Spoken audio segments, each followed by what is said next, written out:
Whoa, Stephanie. Look at us. Timely. Keeping me on track. What's a little thing that's brought you joy recently? Like just like a little not random treat. Well, one of my favorite things in the world is to take the Sisters of Life to the airport. That's so niche. Yeah, we just, you can't be friends with sisters the way you can with other people. Peeps, yes. Like their time's not their own, So one little sneaky way we get to hang out is that I take them to the airport. That's and they fun. travel a lot. So it's just such a fun little time of like catching up, like really quickly, because they're honestly not far from the airport. So we drive slow, I come early, and then we get to catch up a little bit. And anyway, so they're going to be gone for a couple of weeks. They're like closing down the house, and so they always like give me like, we have these flowers left over. Do you want this before it goes bad in the fridge? Or can you take these letters for us and send these letters? I'm like, yes. So I was driving around yesterday with these letters in my car, and I just was like, oh, what am I going to do? Where should I put them? I was like, Lord, I could really use one of those like blue mailboxes, like give me a keen eye to like find. Sometimes they're in like random parking lots. 1,000%. Or like, I never find one anyway. Because I just feel like in some ways they're like very intuitive, and in others you're like, what's the rhyme or reason here? Right. Post office isn't close. Anyway, whatever. So I literally just see the letters in my door, and I'm like, Lord, I need a blue letterbox. I take a right to turn on to university to come to work, and literally standing on the corner of the street is a blue mailbox. And I was like, thank you. Like, did you just put that there? I've never seen that there before. It's all going to be there when you go back. It doesn't really make a lot of sense. Yeah. Like, it's not in the normal place for, I don't know. I just was like, it was like, beep. Like, it just felt like the Lord was like winking at me. Like, I got it. Mm-hmm. And it made me think, like, I'm not asking him for enough. I'm not asking him to help me enough.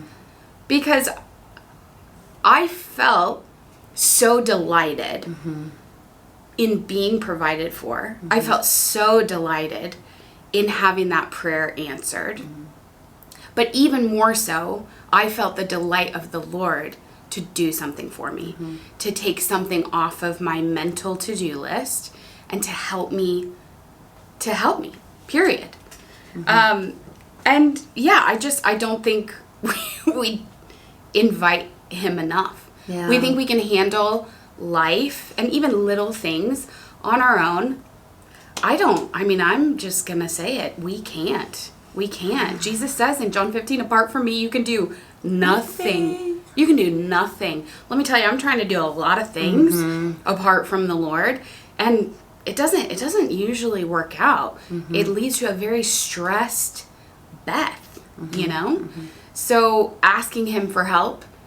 And then we were kind of sharing about this in worship or after worship this morning, that when we have that kind of help, when we're delighted by frozen candy-covered grapes at the grocery store and we like share this special moment with our kids, first of all, life is so much sweeter and more vibrant.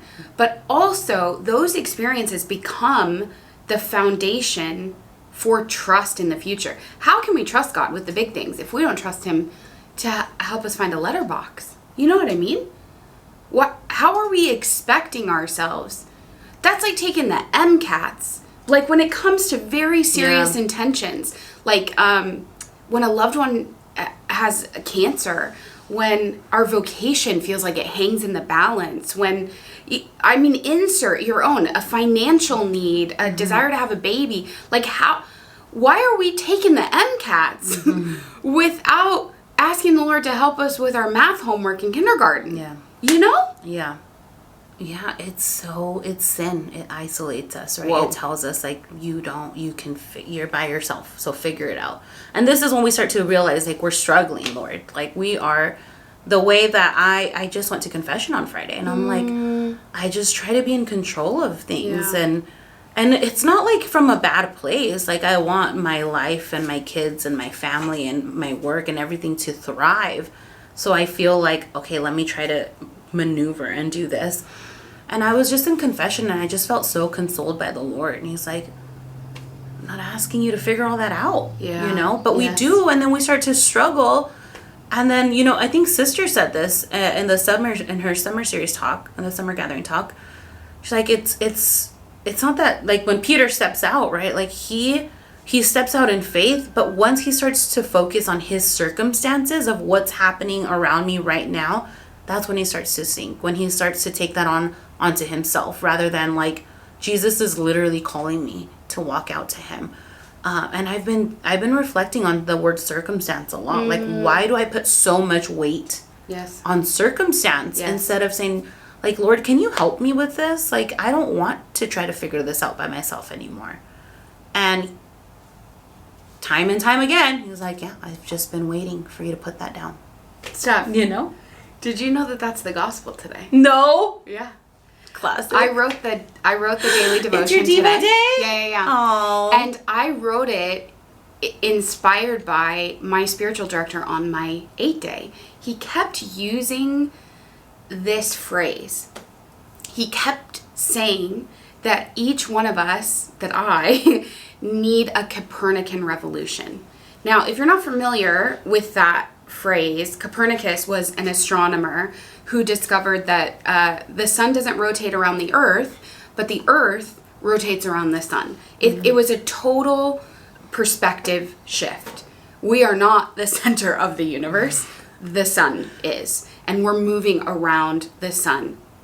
S-O-N, S-U-N. And so he says that each one of us needs to undergo a Copernican revolution. And here's why it came to mind so clearly in the Gospel of Peter walking on the water.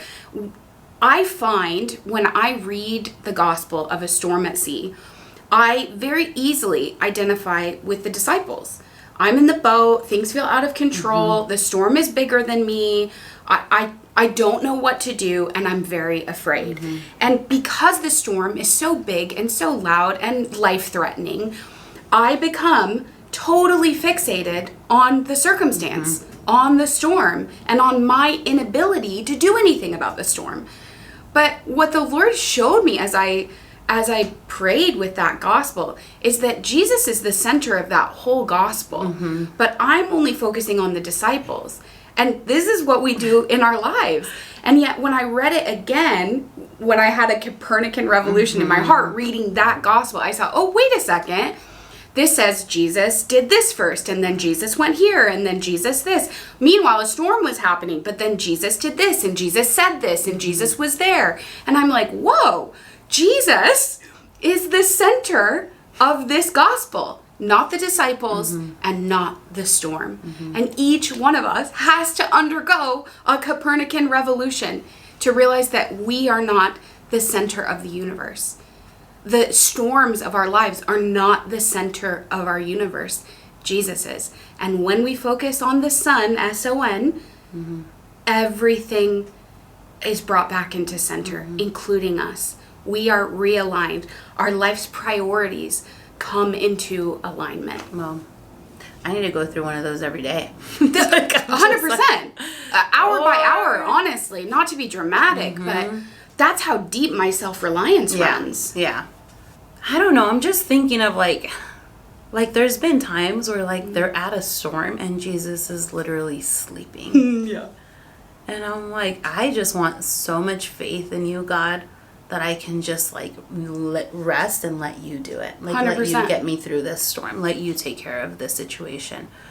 But when we struggle, it's so hard because we feel like, and we can get into like desolation and how we experience struggle or difficult moments or hardships or even doubt or anger at God. I'll insert your struggle.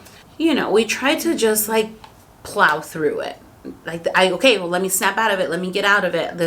I just have to like wake up, and if I am a believer, like I have to really believe that Jesus is going to get me out of this. And it's almost like again, it's still taking control of the situation, or trying to at least, and coming up short, because we don't know that actually desolation is important. Like needing a savior is so crucial to our identity, that like Jesus wants to save us every single day. Like he's not intimidated by us struggling again. Like he delights in being our savior.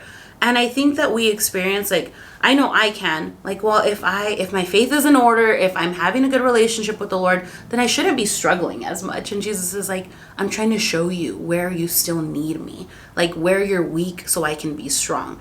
Like these struggles aren't because you've failed at something. I'm trying to fill that void, fill that space in your heart, in your life that you've still kept from me. And I'm like, Lord, thank you for this struggle. Like, thank you for just the way that you want to still save me. You still delight in being my savior, and that I'm not the king of the world. I'm not going to save myself. And like, what an honor that we get to be his, and that he gets to set us free. The son sets us free, right?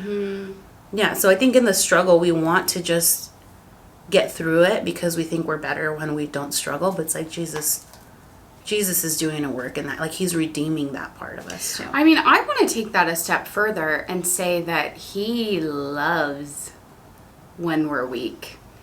Not because he delights in us suffering, but because he is so eager and capable, because he is the answer, and he wants to come through. He wants to reveal who he is. You know, we so badly want to be known. We so desire to be known and really received. And that desire is straight from the heart of God. That's an image of the heart of God, who so desires to be known and loved.